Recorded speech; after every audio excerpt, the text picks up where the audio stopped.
Pagi hari ini saya akan sharing berbagi dengan saudara semua sebuah kebenaran pengajaran firman Allah yang pagi ini saya berikan judul Memandang Tuhan. Dalam situasi sulit, tantangan atau apa saja yang kita alami dalam hidup kita, pegang rahasia firman Allah ini. Ini merupakan rahasia pengalaman Daud dalam Mazmur 16 ayat 8. Rahasia kemenangan. Rahasia Daud mengalami dari hari demi hari mengalami kekuatan. Rahasianya adalah memandang kepada Tuhan. Kita baca dulu ayatnya saudara ya. Mazmur 16 ini Mazmur daripada Daud, ayat yang ke-8 kita baca saudara ya. Mazmur 16 ayat 8, mari Bapak Ibu Saudara sama-sama kita membaca ayat ini. 1, 2, dan 3. Aku senantiasa memandang kepada Tuhan, karena ia berdiri di sebelah kananku, aku tidak goyah. Dari awal tadi barusan saya katakan, saya boleh katakan Mazmur 16 ayat 8 ini menjadi salah satu rahasia kemenangan, kekuatan daripada kehidupan Daud. Kita sama-sama tahu Daud sebelum dia menjadi raja, sebelum dia mendapat promosi jadi raja, yang namanya Daud itu dia dikejar-kejar sama Raja Saul. Kehidupannya bagaikan terjepit, dihimpit. Sewaktu-waktu si Daud ini bisa ditangkap sama Saul. Ibaratnya peribahasa Indonesia katakan kehidupan Daud setiap hari bagaikan telur di ujung tanduk. Sewaktu-waktu dia bisa hancur gitu. Karena Saul mengejarnya bukan sendirian. Dia mengerahkan angkatan bersenjata yang ada di Israel tiap hari dikejar. Tapi anehnya Alkitab katakan Daud meskipun dihimpit sama Saul, dikejar setiap hari, dibikin sulit, digencet. Kehidupan Daud boleh dikatakan diperlakukan dengan tidak adil sama yang namanya Raja Saul. Tapi Anda lihat Saul ini, Daud ini meskipun dia dikejar tiap hari, harusnya normalnya begini lumrahnya. Makin hari makin lemah hidupnya Daud. Makin dikejar kesulitan, makin digenjot sama masalah. Harusnya makin kehilangan kekuatan dong Daud. Makin hari makin lemah. Bukankah itu yang menjadi tendensi kehidupan manusia? Kalau kita dikejar masalah terus, kita memikul beban masalah terus, harusnya kita jadi makin lemah, makin hilang kekuatan. Tetapi itu tidak berlaku dan tidak terjadi pada Daud. Meskipun dia tiap hari dikejar sama masalah. Bukan makin lemah dia. Bukan makin hilang kekuatan. Alkitab catat Daud ini Alkitab katakan makin hari makin kuat. Justru kebalikannya Saul yang mengejar dia. Tapi gak pernah berhasil menangkap Daud. Makin lama makin lemah dengan keluarganya. Itu firman Allah bersaksi untuk kita. Daud makin hari makin kuat. Tapi Saul makin hari makin lemah. Rahasianya di mana? Pemicunya apa yang membuat Daud bukan makin lemah, bukan makin kehilangan kekuatan, tapi makin hari anehnya makin kuat. Salah satu rahasia saya temukan di sini, Mazmur 16 ayat 8, Daud rahasia berkata, aku senantiasa memandang kepada Tuhan. Coba Anda lihat gambar berikutnya ini. Perhatikan kata, aku senantiasa memandang kepada Tuhan. Perhatikan atau garis bawahi kata memandang. Apa sih kata lain atau persamaan kata dari kata memandang?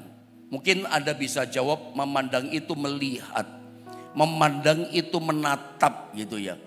Atau mungkin ada banyak kata persamaan kata yang lain yang Anda bisa sebutkan yang Anda tahu. Kepanjangan deh kalau saya sebutkan satu persatu. Tapi paling tidak kita mendapatkan padanan kata, persamaan kata dari memandang. Memandang itu melihat. Memandang itu sama dengan menatap. Kalau ada kata aku senantiasa, berarti dia terus menerus memandang. Kata senantiasa memandang itu artinya dia terus menerus menatap. Terus menerus ya, ini istilahnya fokus ya.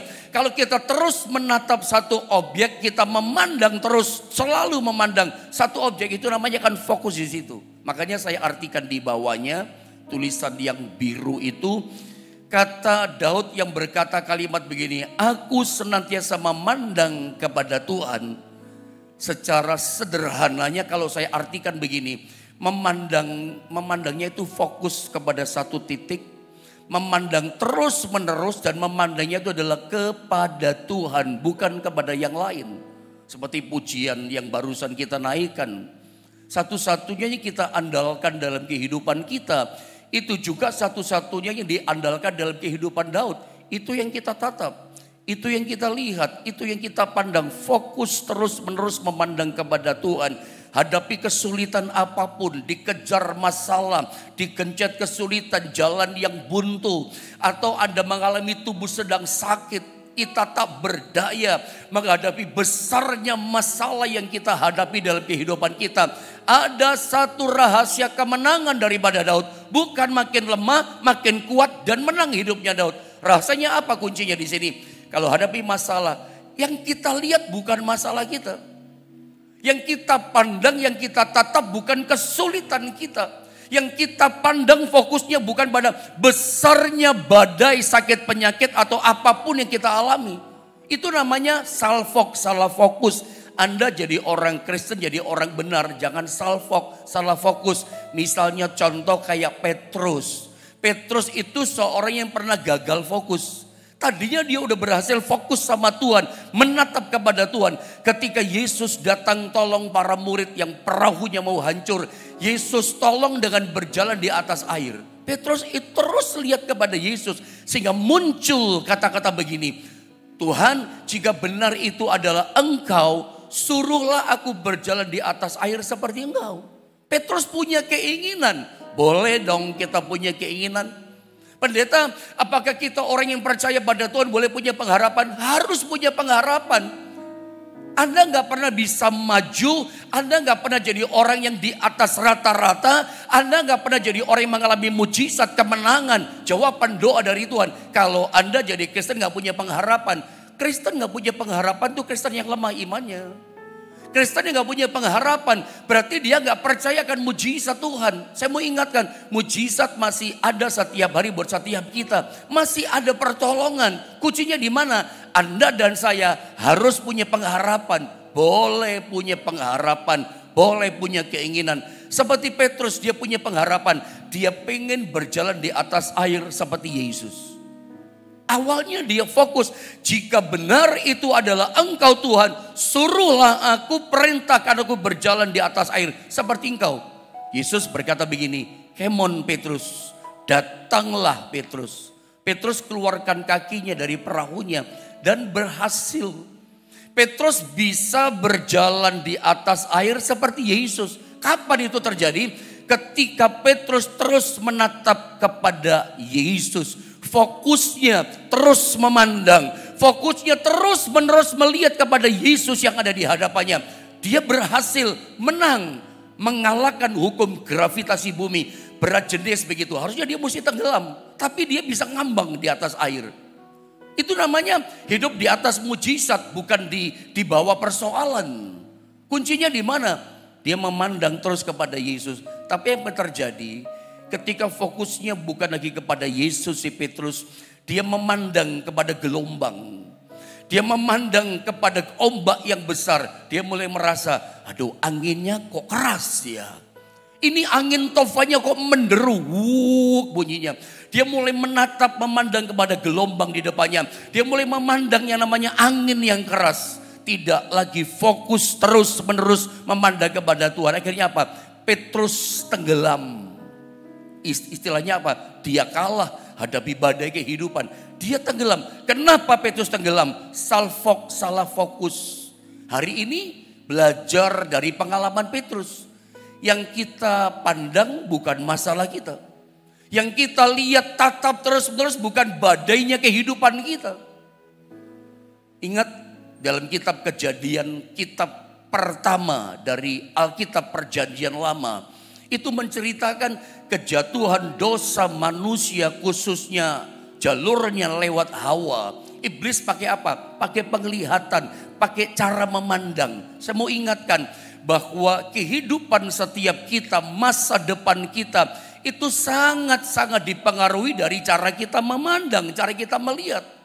Bagaimana cara kita memandang kehidupan ini, itu menentukan berhasil gagalnya hidup kita, naik turunnya hidup kita. Kita menang atau kita gagal ditentukan cara kita memandang akan kehidupan ini. Kalau dalam hidup yang kita jalani, yang kita lihat sakit penyakit kita, yang kita lihat tantangan kita, hancurlah kita. Belajar dari kisah Petrus, belajar juga dari kitab pertama, kejatuhan manusia pertama dalam dosa. Iblis pakai jalur apa? Mata melihat, jatuh kan? Tuhan udah katakan, jangan makan buah itu. Kalau kamu makan buah yang satu itu, kamu binasa, kamu mati. Tapi iblis mulai menawarkan gini, enggak. Kalau kamu makan buah itu, justru kamu menjadi seperti Allah. Tergoda si Hawa. Ketika Hawa jalan sendirian di Taman Eden, dia lihat pohon yang namanya pengetahuan baik dan jahat. Itu dia lihat terus, kayaknya menarik hati. Ketika dia memandang buah, dia begini gini, kalau aku makan buah itu, aku menjadi seperti Allah. Padahal saya suka ajarkan manusia pertama, manusia itu pada dasarnya diciptakan itu memang seperti Allah, serupa dan segambar dengan Allah. Tapi dibodohin karena kelicikannya iblis. Makanya kemarin saya katakan, di dunia ini dibutuhkan orang pinter. Kerja supaya sukses harus pinter. Sampai kita mesti sekolahin anak kita setinggi-tingginya. S1, S2, S3. Karena tuntutan zaman. Kemarin sore saya katakan dalam dunia kerja. Sekarang kalau waktu zaman saya, zamannya Anda 50 tahun ke atas. Cukup SMA, cukup SEMEA, cukup STM. Sudah bisa kerja. Tapi tahun bertambah tahun tuntutannya lain. Butuh lebih pinter, butuh S1. Bertambah tahun lagi standarnya tinggi lagi. Kerja di sini standarnya mesti S2. Bahkan sampai S3. Di standar tertentu tempat pekerjaan harus S3. Kalau sudah S3 mentok mau apa lagi? S berapa lagi? Mau S balok saudara ya. Tapi saya mau katakan kepada saudara kemarin begini. Bahwa orang sepinter-pinternya dalam dunia kerja, profesi pekerjaan. Itu masih kalah sama orang licik. Nah iblis itu licik. Tapi ternyata selicik-liciknya orang masih kalah sama orang yang lihai. Iblis bukan cuma licik, dia lihai nih bu orang. Orang pinter kalah sama orang licik. Orang licik kalah sama orang lihai. Makanya dalam dunia kerja yang persaingannya tidak gampang. Dalam dunia bisnis profesional saudara, itu persaingannya begitu berat. Anda butuh yang namanya begini, memandang kepada Tuhan. Saya percaya orang yang terus memandang kepada Tuhan, Tuhan kasih kemenangan. Bukanlah menjadi kuat. Kalau saya kemarin saya ajarkan orang yang punya favornya Tuhan. Hidup dalam kemurahan Tuhan. Itu mengalahkan orang pintar. Mengalahkan orang licik. Anda berhadapan ternyata dalam dunia kerja. Dengan orang-orang yang kelihayannya di atas saudara. Tapi orang yang disertai Tuhan dan punya favornya Tuhan. Itu selalu menang di atas orang lihai. Kita butuh itu. Bagaimana caranya? Berdasarkan ayat yang kita belajar mengandalkan Tuhan. Satu-satunya Tuhan yang kita andalkan, pandang Dia, percaya kepada Dia. Sebab nanti saya terangkan kata memandang ini memandang dengan percaya. Seperti Petrus, awalnya begitu. Tapi kemudian dia fokusnya kepada masalah, mulai bimbang, mulai gak percaya. Tenggelamlah dia. Sama dengan Adam dan Hawa. Dia tenggelam dalam penderitaan. Kenapa? Salah memandang. Karena memandang kita menentukan, cara pandang kita menentukan gagal berhasilnya hidup kita. Dia tertarik ambil buah itu, dimakan, jatuhlah dalam dosa dan seterusnya. Jadi kejatuhan dosa pertama, kegagalan manusia pertama, itu jalurnya lewat mata loh melihat. Kalau kita lihat diri kita, keterbatasan kita, sorry to say, bodohnya kita lemah. Kita mulai berpikir, saya nggak mungkin bisa bersaing. Saya cuma begini pengetahuannya.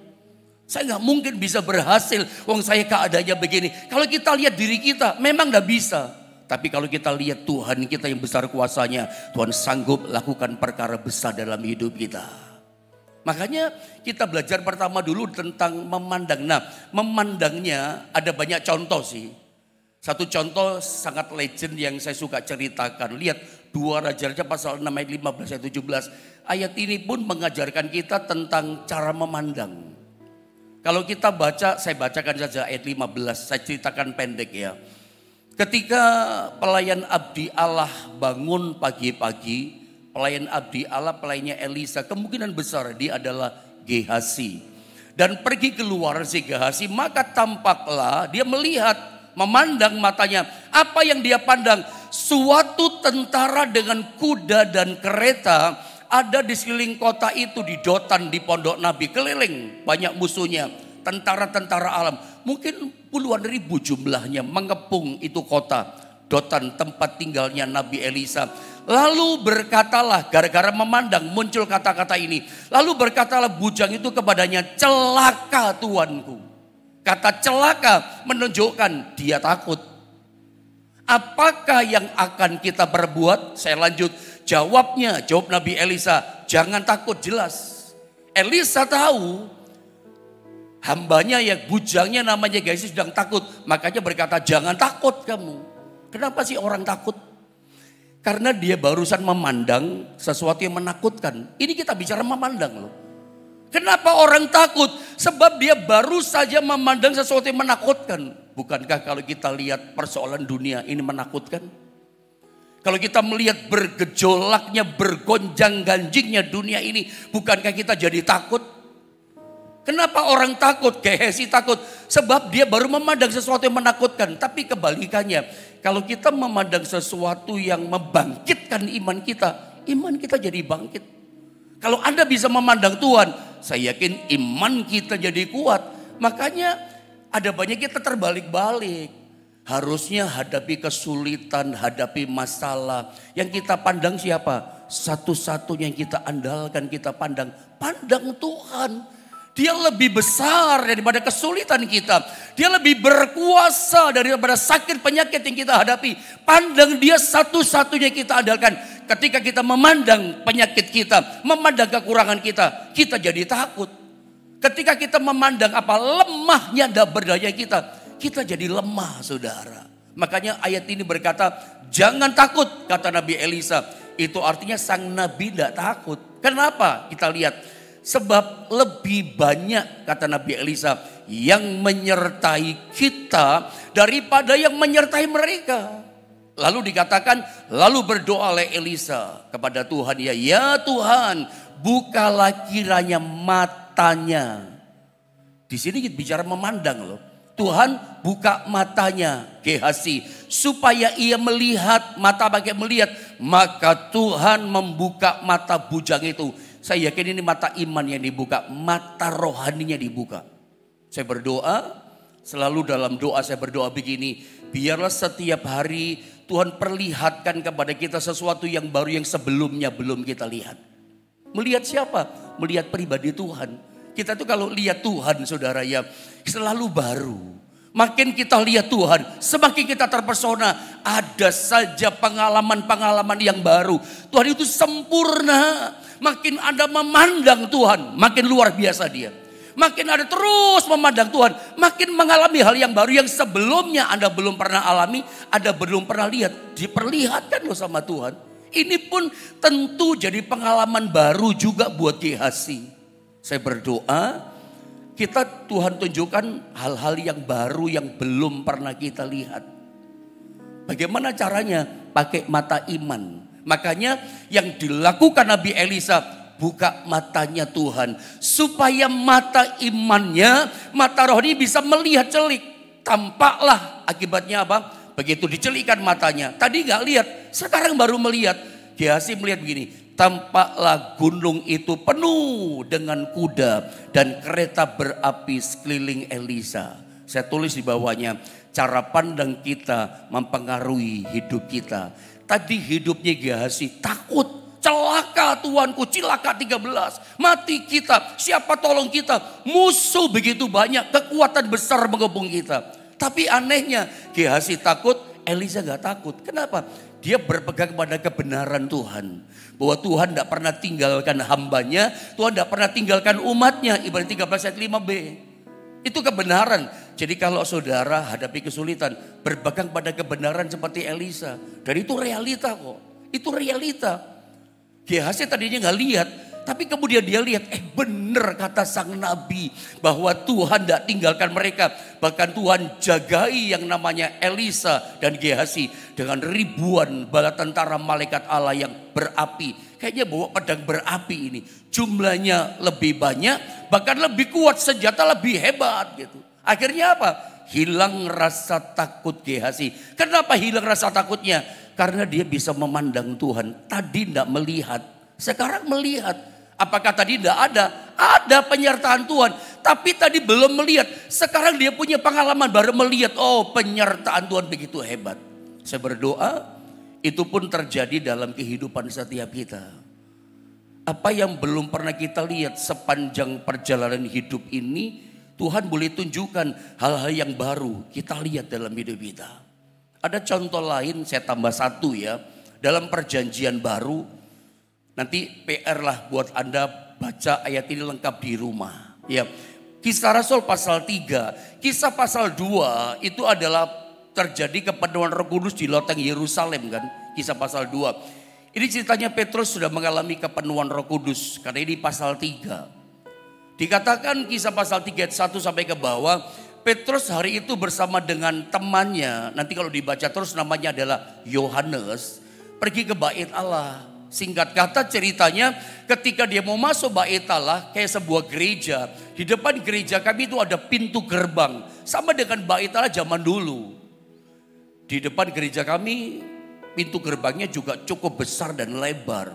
Bait Allah di mana Petrus datang itu ada pintu gerbang. Kalau nggak salah namanya pintu gerbang indah gitu ya.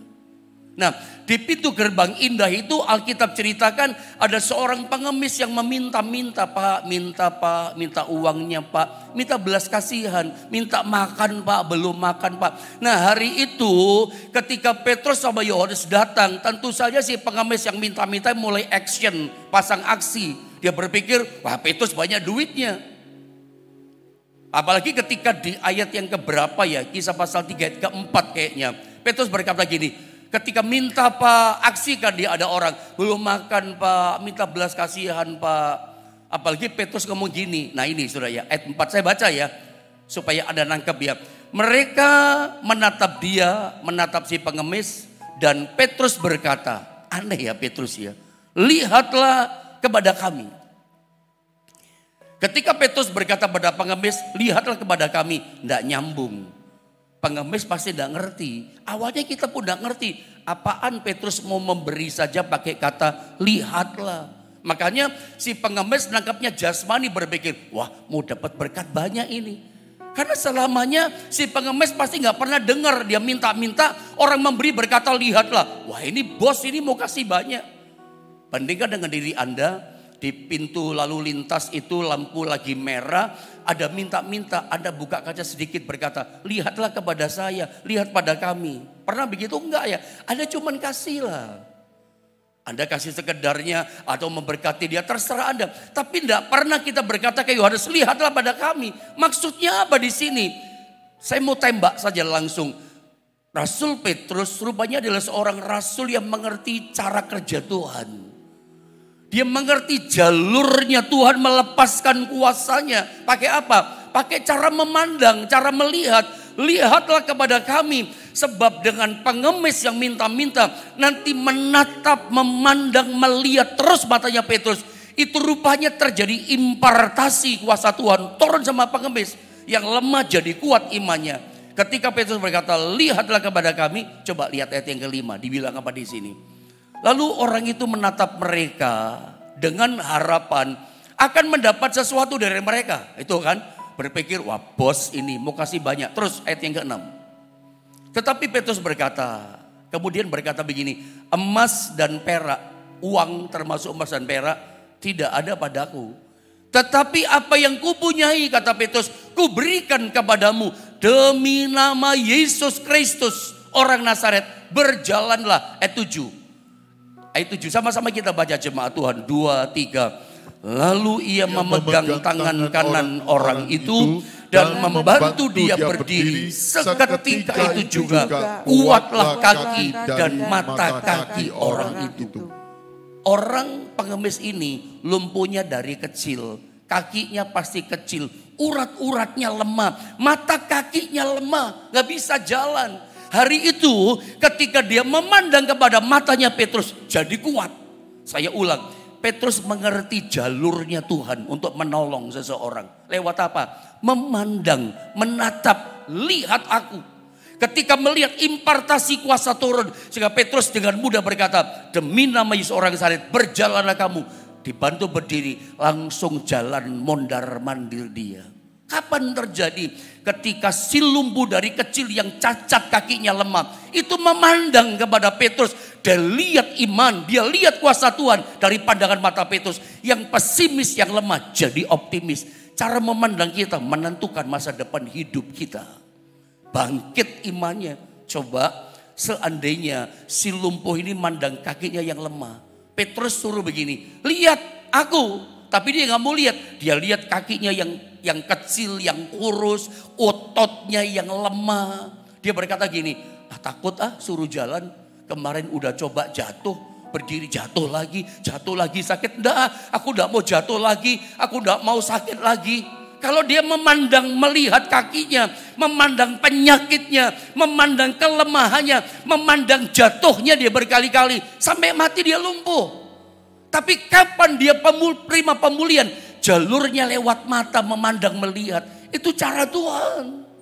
Makanya kalau pagi ini saudara mau dipulihkan, mau ditolong sama Tuhan, robah cara hidup kita.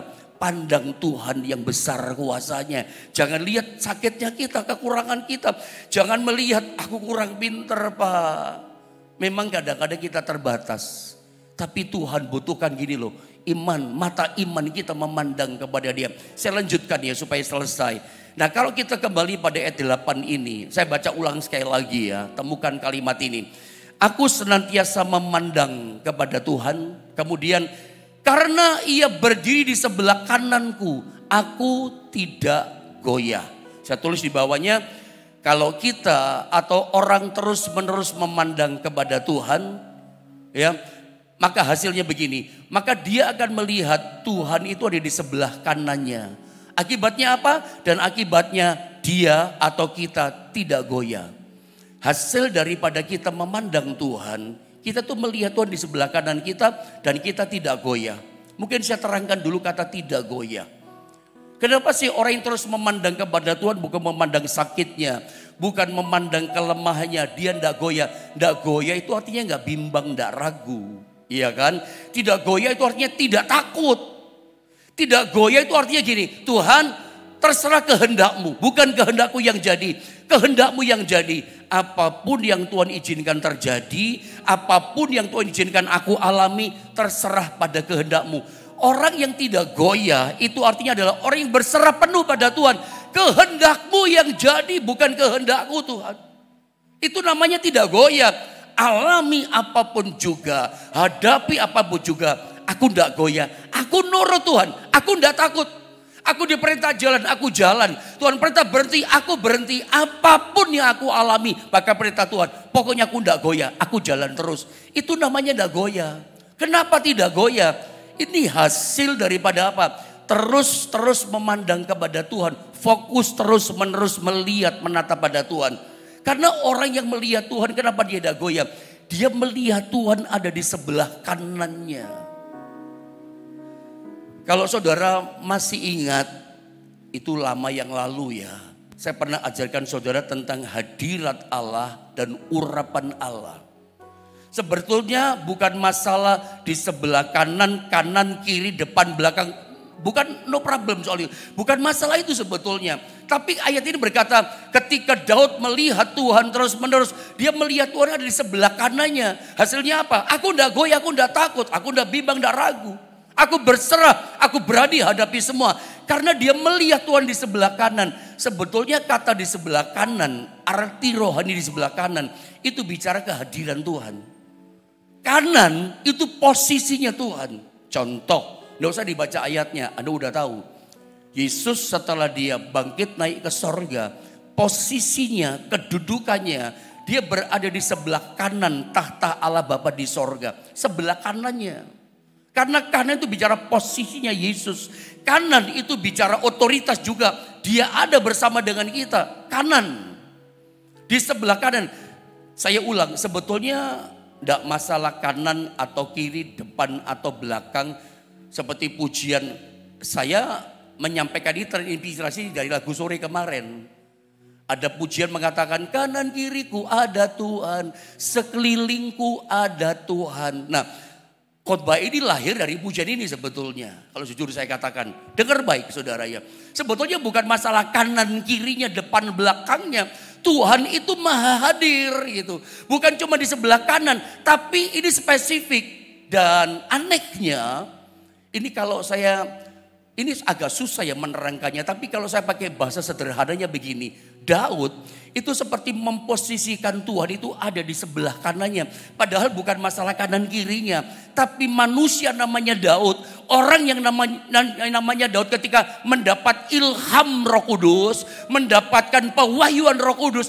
Dia itu tiba-tiba memposisikan Allah ada di sebelah kanannya. Dan anehnya bin ajaib, Tuhan tidak ngamuk. Tuhan tidak murka, Tuhan tidak marah.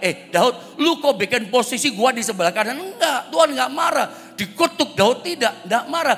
Dan sejak Mazmur Daud ini diucapkan. Sejak Mazmur Daud ini dibukukan. Bahwa aku melihat Tuhan ada di sebelah kananku. Sejak itulah sepertinya Tuhan itu posisinya itu selalu ada di dekat kita. Jadi sebetulnya ketika Daud memposisikan Tuhan di sebelah kanannya. Itu bukan dalam rangka membatasi kebesaran kuasa Tuhan. Tuhan itu kan gimana ngomongnya ya. Ada jangan salah nangkep ya yang saya katakan. Ini bahaya salah nangkep ya. Ngomongnya bagaimana ya. Tuhan itu gak punya alamat loh. Oh Anda kaget. Kok pendeta ngomong Tuhan gak punya alamat. Serius. Anda berkata pendeta bukankah alamatnya Tuhan di sorga. Siapa bilang? Yesaya berkata, kalau tidak salah ya, Yesaya pasal 66 ayat 1. Sorga itu cuman tempat duduknya. Sorga adalah tahtanya. Begitu kata kalimatnya. Mungkin multimedia coba cek betul gak ya kata-kata saya ya.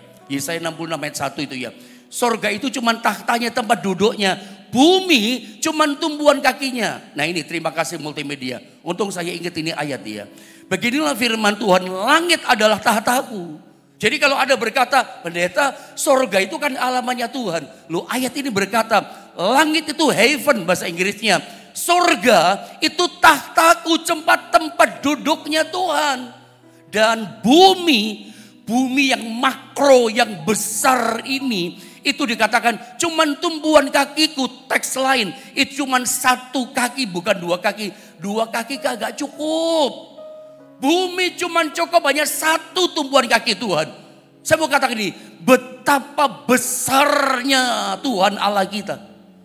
Sorga, seringkali kita salah berpikir seolah-olah sorga segalanya. Yesus Tuhan kita lebih besar dari sorga. Sorga enggak ada apa-apanya dibanding Tuhan. Makanya kalau orang jadi Kristen tujuannya, saya pengen masuk sorga. Tujuan kita bukan sorga, tujuan kita Yesus. Yang kita kejar Yesus, yang kita cari Yesus bukan sorga. Yesus lebih besar dari sorga. Sorga itu tidak ada artinya. Sorga tidak ada keindahannya kalau nggak ada Yesus. Sorga jadi sorga karena ada Yesus. Bahkan siapa itu namanya hamba Allah dari India, Sudar Singh ya, mengatakan neraka itu kalau ada Tuhan jadi sorga loh. Hambanya cuma ingin katakan, maksudnya kita nangkap. Saya ngerti maksudnya hamba Sudar Singh ini. Dia katakan bahwa Tuhan itu lebih besar dari sorga. Sorga ada karena Yesus. Yesus nggak ada, sorga nggak ada artinya. Neraka pun kalau ada Yesus jadi sorga. Saya cuma ingin sodorkan begini sama saudara. Yesus itu lebih besar dari segalanya. Jadi ketika Daud berkata, ketika dia terus menerus memandang kepada Tuhan, hasilnya apa? Aku melihat dia di sebelah kananku. Sepertinya Tuhan dikasih alamat. Dan Tuhan tidak ngamuk, Tuhan tidak marah. Hanya Daud mengatakan itu untuk memberikan kepastian hatinya. Tuhan itu ada di dekatnya. Memberikan kepastian di hatinya. Tuhan itu mudah ditemui, ada bersama dengan dia. Mudah dicari gitu loh. Dan Tuhan tidak marah. Sejak Mazmur dituliskan. Makanya alamatnya Tuhan di sebelah kanan. Sebetulnya bukan di sebelah kanan, dia ada di sekeliling kita. Bahkan dalam hidup kita dia ada. Makanya pandang Tuhan, selalu pandang Tuhan. Dia ada di depan kita, belakang kita, kanan kiri kita. Dia gak pernah tinggalkan kita. Nah sekarang saya yang terakhir dengan waktu yang ada. Apa artinya memandang Tuhan dengan percaya? Memandang ini memandang dengan percaya. Saya tutup dengan ayat ini. Amsal 3 ayat 5 sampai 6. Menurut saya secara pribadi, ayat ini adalah ayat yang terbaik yang pernah ada, yang menggambarkan tentang arti percaya. Percaya yang paling bagus itu digambarkan di Amsal 3 ayat 5 sampai 6. Begini ayatnya, percayalah kepada Tuhan. Orang percaya itu bagaimana sih? Memandang Tuhan dengan percaya itu bagaimana? Percayalah kepada Tuhan dengan segenap hatimu. Dan bagaimana? Jangan bersandar kepada pengertianmu sendiri. Ini definisi percaya. Yang namanya percaya itu segenap hati. Tidak ada pikiran ini, pikiran itu. Dan bersandar penuh kepada Tuhan. Bukan pakai otak pengertian kita. Contoh yang paling gampang ya sehari-hari. Kalau Anda makan di rumah makan. Apa Anda pernah tanya sama pelayannya? Mas, ini kokinya sudah cuci tangan atau belum? Pernah tanya enggak? Jangan-jangan dari WC. Sorry saudara ya. Jangan-jangan dia baru jangan-jangan. Tidak pernah kita tanya. Begitu makanan disodorkan dalam nama Yesus, amin, Anda makan tuh makanan. Tanpa bertanya, Anda langsung makan. Sama dengan Anda mau check-in, Anda mau take off naik pesawat. Mau boarding pass, Anda check-in dulu kan. Waktu Anda check-in pernah tanya enggak sama bagian check-in mas sama mbaknya. Mbak, ini pilotnya siapa namanya? Lulusan penerbangannya di mana, lulusnya bagus enggak, umurnya berapa, pesawatnya jenis apa mbak, Boeing atau Airbus, mbak pesawatnya udah diisi bahan bakar belum? Pasti ngamuk itu yang bagian check-in. Pak, bu, baru naik pesawat hari ini ya, kok norak banget sih gitu. Karena enggak ada orang tanya begitu. Begitu check-in, Anda dikasih kursi, Anda duduk di pesawat, Anda nyadar udah nyampe. Anda di atas pun enggak tahu, cuman awan kok. Enggak ada jalan ini. Anda mau dibawa kemana enggak tahu. Kita cuman duduk pasrah, nanti nyampe Surabaya. Kalau tujuan Jakarta, nanti Anda percaya nyampe landing di Jakarta. Anda enggak tahu pilot Anda di angkasa dibawa kemana. Itu percaya, itu kayak begitu. Percaya itu ya dengan segenap hati dan bersandar penuh kepada pilot. Nyandar di kursi ya udah percaya sama pesawat semua nyampe tujuan. Harusnya begitu percaya pada Tuhan. Seringkali kita masih mengandalkan bisa sembuh gak ya? Tuhan tolong gak ya? Buntu jalannya Tuhan masih jalan keluar gak ya? Kita masih bertanya-tanya.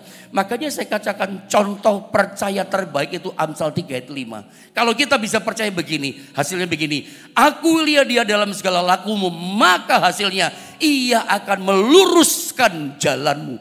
Jalanmu yang lagi bengkok gak karu-karuan. Muter-muter kayak Israel di padang gurun, padang pasir. Itu akan diluruskan sama Tuhan. Tidak perlu buang waktu banyak, buang-buang energi. Orang kalau percayanya itu dengan segenap hati dan bersandar penuh kepada Tuhan, memandang kuasa Tuhan. Saya percaya Anda gak butuh buang energi. Orang ingat kisah Daud.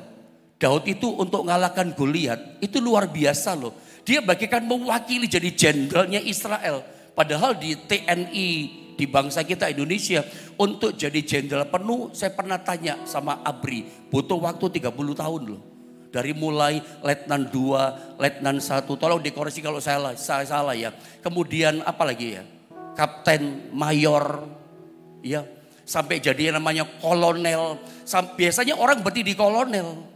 Sampai namanya bintang 1, brigadir jenderal, sampai namanya mayor jenderal, sampai bintang penuh saudara ya, bintang 4, itu butuh 30 tahun. Tapi Anda lihat Daud, tiba-tiba dia jagoannya Israel, dia bisa kalahkan yang namanya Goliat. Dia menjadi orang jenderal kepercayaan Saul. Itu cara Tuhan loh. Kenapa? Dia percaya penuh kepada Tuhan. Saya berdoa, biar percaya kita, percaya seperti ini kepada Tuhan. Saya tidak perpanjang firman Allah. Mari sama-sama kita menyembah Tuhan.